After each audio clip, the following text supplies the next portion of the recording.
믿음은 언제 생길까요? 눈이 감길 때입니다. 눈을 뜨면 먹음직하고 보암직하고 탐스러운 세상의 열매들이 보이기 때문에 하나님이 들어올 자리가 없습니다. 내 안에 육신의 정욕, 안목의 정욕, 이생의 자랑이 가득 차 믿음이 들어설 자리, 하나님이 들어설 자리가 없어지는 것입니다. 그러나 눈을 감으면 사라집니다. 고요해집니다. 수많은 정욕의 풍랑도 생명을 위협하는 세속의 파도도 다 사라집니다. 대신 인생의 본질이 다가옵니다. 하나님의 말씀이 들어옵니다. 그러면서 말씀을 묵상하게 됩니다. 믿음이 생기기 시작하는 것입니다. 안 못 보는 맹인들이 예수님을 만난 때는 12년 동안 혈루증 앓는 여인을 고치시고 죽은 여자아이를 살리신 직후였습니다. 물론 그 이전에도 이미 무수한 치료와 기적이 일어났습니다.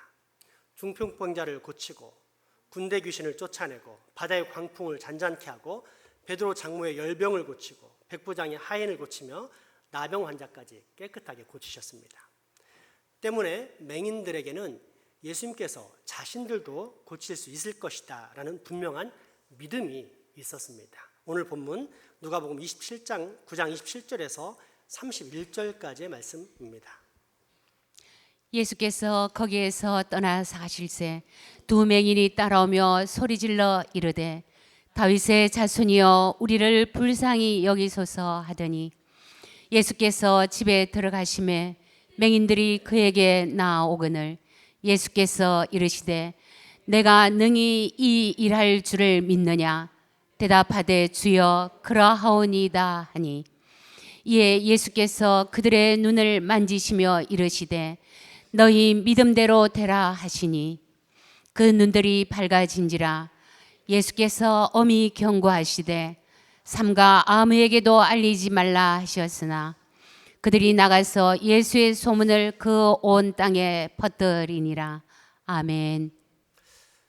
그런데 이상한 것은 이 수많은 기적을 두 눈으로 생생히 보았던 사람들, 그것도 종교 지도자들은 오히려 믿지 않았다는 사실입니다.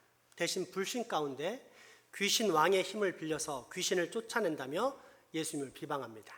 이어지는 본문 누가복음 9장 32절에서 34절까지 말씀입니다. 그들이 나갈 때에 귀신 들려 말 못하는 사람을 예수께 데려오니 귀신이 쫓겨나고 말 못하는 사람이 말하거늘 무리가 놀랍게 여겨 이르되 이스라엘 가운데서 이런 일을 본 적이 없다 하되 바리새인들은 이르되 그가 귀신의 왕을 의지하여 귀신을 쫓아낸다 하더라. 아멘. 어떤 면에선 충분히 이해가 됩니다. 비록 불완전하지만 귀신도 기적을 일으키고 병자를 치료할 수 있기 때문입니다. 혹 이상하다면서 거부감이 생길지 모르나 기독교와 상관없는 종교들에서도 종종 기적이 일어나는 것을 실제로 확인할 수 있습니다. 그리고 이러한 현상은 당연합니다. 귀신은 영적 존재이기 때문에 충분히 기적을 일으킬 수 있는 것입니다. 최근 대중매체에서 가장 뜨거운 반응을 보이면서 시청률 1위를 기록하고 있는 드라마는 어떤 사람이 자기가 신이다라고 주장하면서 많은 사람들을 고통 속에 빠뜨렸다는 내용을 담고 있는 한 이단에 관한 프로그램입니다. 대중들은 매우 궁금해했습니다. 왜 그처럼 말도 안 되는 교리에 수많은 사람들, 그것도 소위 우리나라의 대표적인 젊은 지성이라 할 수 있는 명문대 학생들이 빠졌는가 하고 말입니다. 이유는 의외로 간단했습니다. 포교 초기에 이 교주에게서 불치병 치료의 기적과 정확한 예언들이 많이 나왔기 때문입니다. 그래서 수많은 학생들이 그가 이 땅에 오신 재림주 예수라고 믿었습니다. JMS라는 이름은 바로 이러한 믿음, 즉 자신들의 교주가 예수라는 지저스 모닝스타의 약자입니다. 귀신도 충분히 기적을 일으킬 수 있는 것입니다. 똑같은 잣대를 바리새인들이 예수님께 적용했습니다. 그래서 예수님을 그리스도가 아닌 귀신의 힘을 빌려 사람을 현혹해 하는 이단자라고 평가했습니다. 어찌 보면 맞는 말입니다. 귀신들도 충분히 기적을 일으킬 수 있기 때문입니다. 그런데 왜 이런 차이가 났을까요? 같은 사건에 대해 왜 서로 다른 믿음을 가지게 되었을까요? 왜 어떤 이는 예수님을 그리스도로 믿고 어떤 이는 이단자라고 생각했을까요? 묵상의 차이입니다. 기적은 귀신에게서도 나타나고 하나님의 일에도 나타납니다. 다른 점이 있다면 귀신의 기적은 불완전할 뿐더러 한계가 명확하다는 것이고 하나님의 기적은 완전할 뿐더러 그 능력이 무한하다는 것입니다. 때문에 예수님께서는 당신의 기적을 표적이란 단어로 사용하셨습니다. 보통 사람은 일으킬 수 없는 특별한 기적, 불완전한 귀신들과는 차원이 다른 완전한 기적, 오직 하나님, 즉 기름 부음 받은 그리스도만이 하실 수 있는 표시로서의 기적이라 해서 표적이란 단어를 쓰셨습니다. 실제로 예수님께서 일으키신 기적은 귀신들은 감히 흉내도 못 내는 어마어마한 일들이었습니다. 따라서 정상적인 시각을 가진 사람이라면 분명히 예수님을 그리스도로 믿었어야 합니다. 그런데 왜 맹인들은 잘 믿었던 반면 눈을 멀쩡히 뜬 그것도 성경 지도자들은 왜 믿지 않았을까요? 묵상의 차이입니다. 종교 지도자들, 기득권자들은 자신들의 인기, 자신들의 권력이 빠져서 예수님께 흘러 들어가는 것을 보고서는 눈이 뒤집혀졌습니다. 그 직접적인 타격에서 오는 분노와 조급함으로 생각할 틈이 없었습니다. 그래서 시기와 질투로 오직 트집과 공격, 비방과 편 가르기에만 몰두했습니다.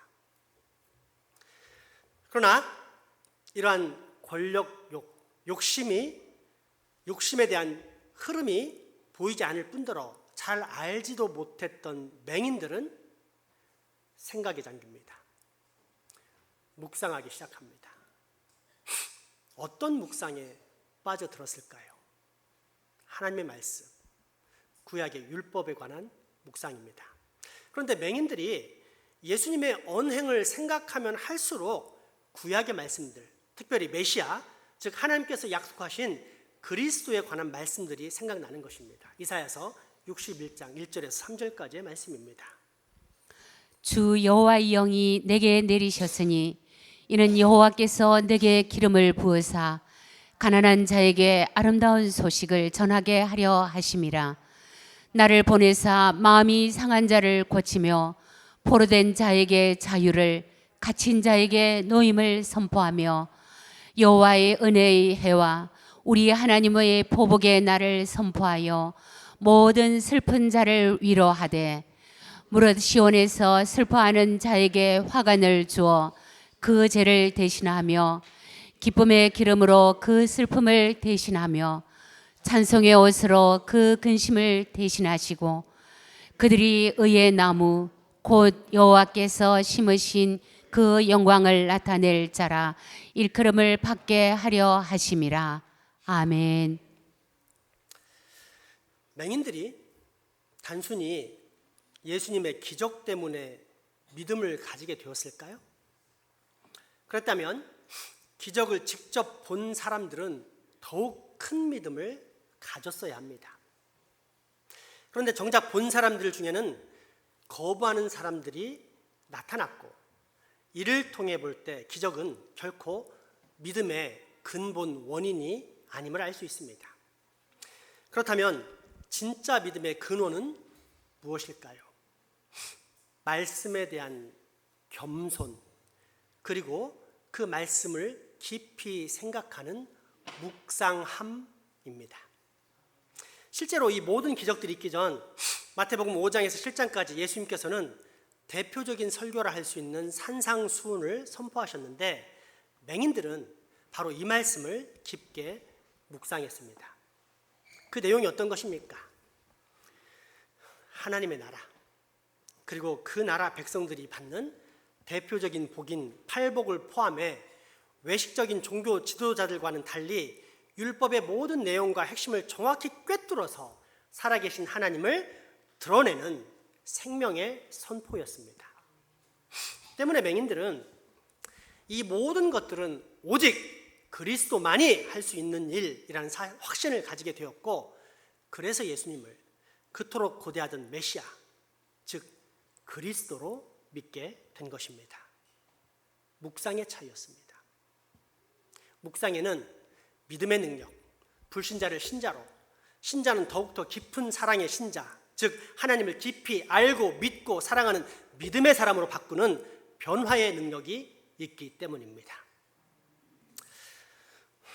어떤 이는 묵상을 교회의 한 프로그램이나 또는 현대 교회에서 발견한 특별한 믿음 성장의 도구로 여기는데 절대 그렇지 않습니다.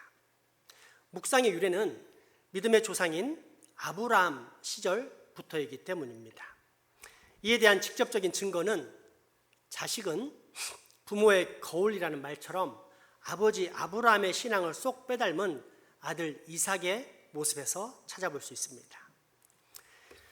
이삭이 제물로 바쳐졌던 시기는 최소 청소년기 이상, 아니면 20세 이상의 청년기입니다. 그때 사건을 분명히 기억할 수 있었다는 뜻입니다.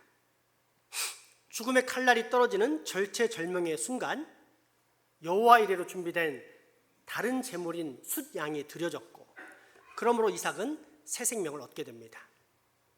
이삭이 이 사건을 잊어버릴 수 있을까요? 마치 각인처럼 마음에 새겨져 평생 늘 생각났고 또 늘 묵상했을 것입니다. 그렇다면 이를 통해 이삭은 어떤 하나님을 발견했을까요? 먼저 삶과 죽음을 다스리시는 온 세상의 진짜 왕에 대한 발견입니다. 더불어 사명의 자각입니다. 자신은 이미 죽은 사람입니다. 그런데 하나님의 은혜로 다시 살게 된 부활의 인생, 덤으로 얻은 새 인생을 누리게 된 사람입니다. 그렇다면 이삭은 어떤 생각, 어떤 묵상 가운데 살았을까요? 그저 이 땅에서 잘 먹고 잘 사는 것, 행복하게 사는 것이었을까요? 아닙니다. 사명입니다. 하나님께서 나를 죽음에서 건지셨을 때는 하나님의 분명한 계획이 있다. 나에게는 분명히 감당해야 될 하나님의 사명이 있다. 라는 깨달음이었습니다. 묵상에는 세상의 풍조를 뚫고 우리의 사명을 깨닫게 하는 하나님의 능력이 있기 때문입니다. 또한 섭리의 하나님입니다. 이삭이 의도한 바는 큰아들이자 자신이 더 사랑하는 아들인 에서에게 장자의 축복권을 주는 것이었습니다. 그러나 결국 둘째 아들 야곱에게 속아 야곱에게 장자의 축복권을 주었고, 이에 장자인 에서가 되돌리라고 울면서 고래고래 소리를 지르는 상황을 맞이하게 됩니다. 이때 이삭은 야곱을 불러서 분명하게 이렇게 말할 수 있었을 것입니다. 야, 이 사기꾼 같은 놈아, 어떻게 감히 형과 아버지를 속일 수가 있느냐? 그러니 이 축복은 무효다. 내가 다시 축복하겠다. 그런데 그렇게 하지 않았습니다. 왜일까요? 섭리의 하나님, 우리의 계획을 뛰어넘는 하나님의 다스리심, 인도하심을 깨달았기 때문입니다. 쌍둥이를 낳았을 때 분명 하나님께서는 형인 에서가 동생 야곱을 섬길 것이다 라고 말씀해 주셨습니다. 하지만 이삭은 자기가 사랑하는 큰아들 장자 에서를 인간적으로 너무 사랑했고, 그래서 에서에게 장자의 축복권을 주려고 했습니다. 그러나 결국은 지금처럼 야곱을 축복하게 된 것입니다. 이때 이삭의 뇌리를 스치는 묵상은 무엇이었을까요? 이렇지 않았겠습니까? 그렇구나. 사람은 자기 계획대로, 자기 마음대로 살려고 하지만 결국은 하나님의 뜻대로 되는구나. 섭리의 하나님을 발견한 것입니다. 그렇게 되물리지 않고 야곱의 장자 축복권을 그대로 유지합니다. 또한 묵상은 자신의 거룩한 정체성을 발견하게 만듭니다. 죽었다가 살아난 나, 누구 때문에 살게 된 것입니까? 여호와 하나님입니다. 그러므로 내 인생의 주인은 더 이상 내가 아니요 하나님이며 나는 그분의 종이 될 수밖에 없고 또 그렇게 사는 것이 행복한 것입니다. 때문에 최고의 의지처인 어머니 사라가 죽고 40살이나 되었지만 위로를 받기 위해 아무 여자나 선택하지 않았습니다. 어마어마한 갑부요. 그래서 언제든 자기의 정욕을 채우기 위해 어떤 여자든지 선택하여 위로받을 수 있었지만 실제로는 그렇게 하지 않았습니다. 왜요? 내 인생의 주인은 더 이상 내가 아닌 하나님이요. 또한 지금은 그 하나님의 권세를 위임받은 살아계신 아버지 아브라함이 있기 때문입니다. 그래서 아버지의 음성에 순종하면서 거룩한 인내의 시간을 보냅니다. 아버지가 보낸 종 엘리멜렉이 신부감 리브가를 데리고 올 때까지 참고 기다립니다. 이삭이 이처럼 자신의 정욕을 잘 제어할 수 있는 이유가 무엇일까요? 자신은 하나님의 종이라는 정체성을 잘 유지할 수 있었던 비결은 과연 무엇이었을까요? 묵상입니다. 묵상은 사람을 거룩하게 변화시킬 뿐 아니라 반드시 그를 세속의 정신과 오염으로부터 지켜내기 때문입니다. 이삭이 정말 그러한 묵상의 사람인지 성경 말씀을 직접 한번 찾아보겠습니다. 이삭의 아내가 될 리브가가 고향을 떠나 이삭에게 시집 왔을 때 그 둘이 만나는 장면을 묘사하는 창세기 24장 59절에서 67절까지의 말씀입니다. 그들이 그 누이 리브가와 그의 유모와 아브라함의 종과 그 동행자들을 보내며 리브가에 축복하여 이르되 우리 누이여 너는 천만인의 어머니가 될지어다. 내 시로 그 원수의 성문을 얻게 할지어다. 리브가가 일어나 여자 종들과 함께 낙타를 타고 그 사람을 따라가니 그 종이 리브가를 데리고 가니라. 그때에 이삭이 부엘라 헤로이에서 왔으니 그가 네게브 지역에 거주하였음이라. 이삭이 저물 때에 들에 나가 묵상하다가 눈을 들어보매 낙타들이 오는지라. 아멘. 이러한 묵상의 중요성은 신약 시대에도 계속되는데 다른 사람이 아닌 우리의 주인 예수님께서 직접 강조하시는 모습을 확인할 수 있습니다. 누가복음 10장 38절에서 42절까지의 말씀입니다. 그들이 길 갈 때에 예수께서 한 마을에 들어가심에 마르다라 이름하는 한 여자가 자기 집으로 영접하더라. 그에게 마리아라 하는 동생이 있어 주의 발치에 앉아 그의 말씀을 듣더니 마르다는 분주하는 일이 많아 마음이 분주한지라. 예수께 나아가 이르되 주여 내 동생이 나 혼자 일하게 두는 것을 생각하지 아니하시나이까. 그를 명하사 나를 도와주라 하소서. 주께서 대답하여 이르시되 마르다야 마르다야 내가 많은 일로 염려하고 근심하나 몇 가지만 하든지 혹은 한 가지만이라도 족하니라. 마리아는 이 좋은 편을 택하였으니 빼앗기지 아니하리라 하시니라. 아멘. 예수님께서 자매 마르다와 마리아의 집에 방문했을 때 일입니다. 언제 마르다는 예수님 대접할 준비를 하느라 분주했는데 동생 마르다는 예수님의 말씀을 듣는 데 집중했습니다. 누가 더 잘했을까요? 일반적으로 이런 비교에 관한 질문에는 정답이 없습니다. 손님을 대접 준비하는 것도 잘하는 것이고 그 손님의 이야기에 귀를 기울이는 것도 잘하는 것이기 때문입니다. 따라서 우리는 질문을 바꾸어야만 제대로 된 정답을 얻을 수 있는데 그 질문은 다음과 같습니다. 예수님은 어떤 것을 원하셨을까? 어떤 것을 원하셨을까요? 그렇습니다. 당신의 음성에 귀를 기울이는 마리아의 모습입니다. 왜요? 지금 예수님은 이 땅의 복음, 구원의 소식과 그렇게 구원받은 사람들이 살아가야 할 하나님의 나라에 대해서, 즉 하나님의 통치에 대해서 말씀하고 계셨기 때문입니다. 그렇다면 하는 것이 중요할까요? 듣는 것이 중요할까요? 행동이 중요할까요? 말씀을 잠잠히 듣고 생각하는 묵상이 더 중요할까요?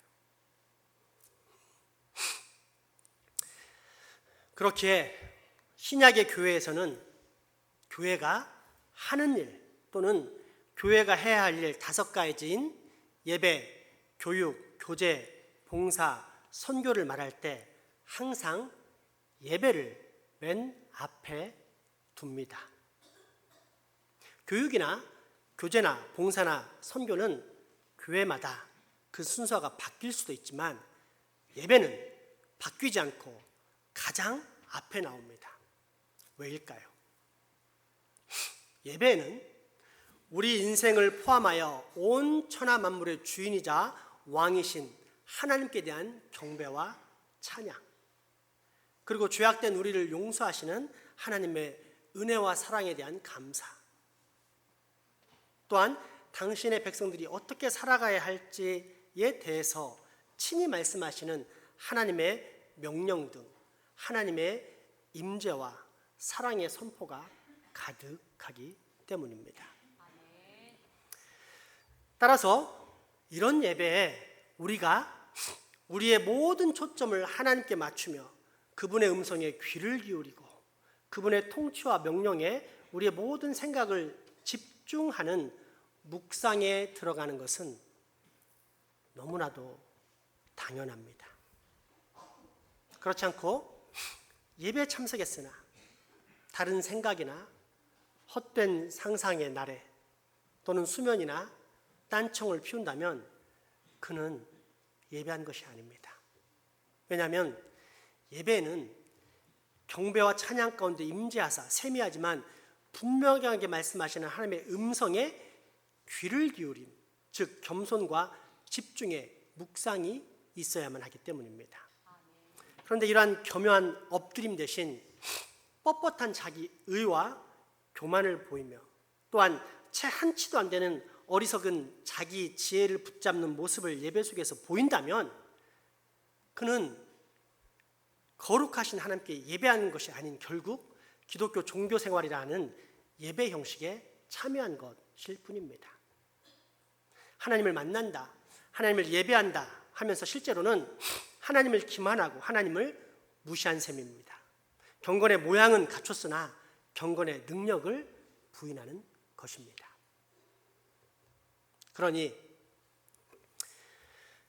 묵상이 빠진 예배가 참 예배라 할 수 있으며 묵상이 빠진 신앙생활을 참된 신앙생활이라 할 수 있고 나아가 묵상이 빠진 삶이 과연 하나님을 왕으로 모신 참된 하나님 나라의 백성의 모습이라 할 수 있겠습니까? 그러므로 여러분 묵상하십시오. 내 모든 생각과 시선을 하나님께 두십시오. 나의 근원이자 내 인생의 주인이신 하나님을 깊이 생각하고 또 생각하십시오. 무엇보다도 하나님이 어떤 분인지 알게 하시려고 친히 이 땅에 내려오신 성자 예수 그리스도께 초점을 맞추십시오. 그래서 날마다 우리 주 예수 그리스도와 동행하십시오. 그렇게 반드시 묵상의 삶을 사십시오. 왜요? 묵상에는 하나님의 임재와 능력이 있기 때문입니다. 맑고 깨끗하고 아름답고 선하고 거룩하신 하나님의 영의 임재 그리고 충만이 넘치기 때문입니다. 그리고 이처럼 성령님이 충만하게 되면 우리의 삶은 거룩하신 하나님의 영을 따라 반드시 거룩하게 바뀔 수밖에 없기 때문입니다. 그러므로 여러분, 하나님 나라의 백성인 여러분, 하나님 아버지의 자녀인 여러분, 꼭 묵상하십시오. 내 삶의 진정한 변화, 거룩한 변화는 바로 여기에서부터 출발하기 때문입니다. 기도합시다. 은혜와 사랑의 주님, 우리로 말을 들을 수밖에 없는 기계처럼 살지 않게 하시고 인격적인 하나님을 인격적으로 만날 수 있는 사랑의 자유와 은혜를 베풀어 주시니 감사합니다. 이제 이 은혜 가운데 오늘 말씀을 따라 우리가 오직 하나님께만 초점을 맞추는 깊은 묵상함에 들어가기 원하오니 우리로 그렇게 살 수 있는 힘과 능력도 꼭 허락해 주시옵소서. 예수님의 이름으로 기도합니다.